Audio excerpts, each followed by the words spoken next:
So good day. Today, we will discuss the case of Mr. Narciso Villaver as he committed the crime parricide. As we dig deeper to this case, we will about to know what is the cause and what are the decisions made by the lower court up to the Supreme Court. So as we all know, a parricide is Republic Act number 7659 under Article 246, which is parricide. Any person who shall kill his father, mother, or child, whether legitimate or his illegitimate, or any of his descendants or ascendants, or his spouse, shall be guilty of parricide and shall be punished by the penalty of reclusion perpetua to death. So let's begin. Automatic review of a decision of the Court of First Instance of Davao. Criminal case number 9411. Finding appellant Mr. Narciso Villaver guilty beyond reasonable doubt of the crime of parricide and sentencing him to the extreme penalty of death due to the presence of the aggravating circumstance of evident premeditation and the deliberate intent to kill his own legitimate daughter based on immoral and highly contemptible motive and with no mitigating circumstance to offset the same. Appellant Narciso Villaver has 8 children by his wife. One of his children was his now deceased daughter, which is Francisca Villaver, the herein victim. Francisca Villaver was in the morning of December 24, 1965, with a group of 8 persons, including her father, the herein appellant, and one General Sordillo.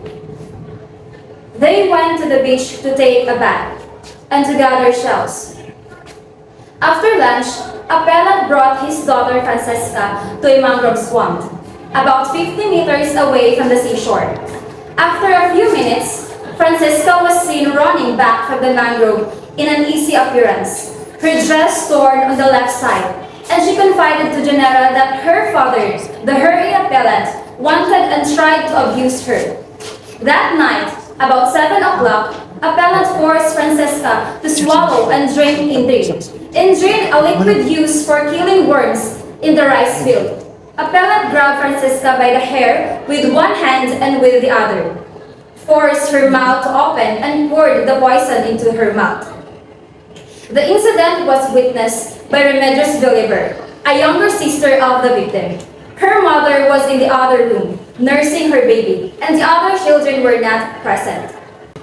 Francisca was rushed by her mother to a hospital where emergency treatment was applied. Notwithstanding, she died after 25 minutes from arrival. Cause of her death is chemical poisoning. Appellant denied the charge against him and claimed that about 6:30 in the evening, September 24, 1965, after the family had taken supper, Francesca went up the sala of the house, and there he saw her drinking the contents of a bottle which he knew was Indrin, a poisonous substance which could cause death. He tried to grab the bottle, but it was too late. After having drunk the contents of the bottle, Francesca jumped out of the window and ran towards the rice field. He gave chase but failed to find her. After a futile search for about half an hour, he returned home to attend a crying baby. Few hours thereafter, the police came and placed him under arrest.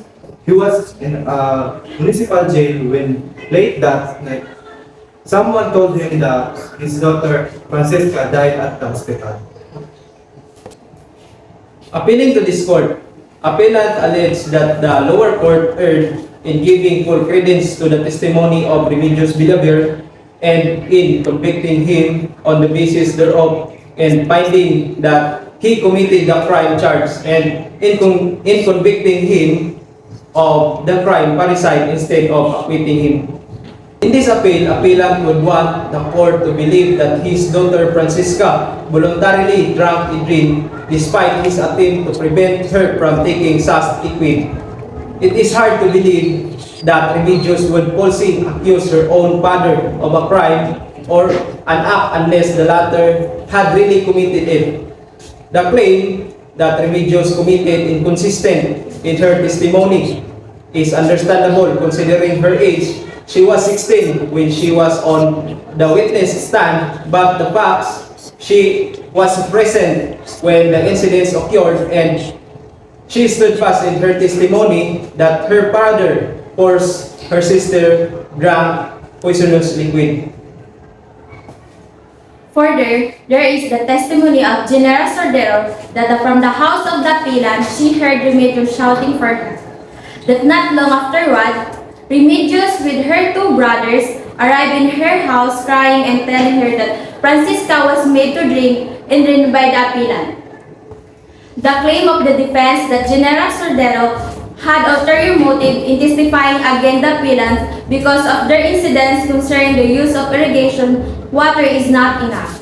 For even assuming that to be true, the same cannot be sufficient motivation for one to testify falsely against another of every serious crime. In fact, Apilan admitted that General went outing with Francisca that morning, and this gave life to the alleged bad blood existing between General and Apilan family.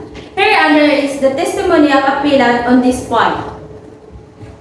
Finally, there is the testimony of Police Corporal Alfonso Bermudo that when he apprehended the applicant, the latter readily admitted having poisoned his daughter because of his disobedience.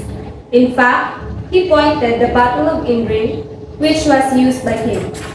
However, we agree with the observation of the Solicitor General that the crime was not committed with evident premeditation and with immoral motive. The evidence adduced does not support the existence of evident premeditation. The second circumstance, while it may find support in the evidence 5, 6, 57, 58, though hearsay in nature, same may not be considered as it does not fall under any of the aggravating circumstances enumerated in Article 14 of the Revised Penal Code. Unlike mitigating circumstances, Article 13, Part 10 RPC, there is no such thing as similar nature and analogous to those mentioned as aggravating circumstances. Accordingly, we find the accused Apilan guilty beyond reasonable doubt of the crime parricide, with the modification that the penalty is reduced to reclusion perpetual, there being no aggravating nor mitigating circumstances attendant to the commission thereof, with cause against the appellant.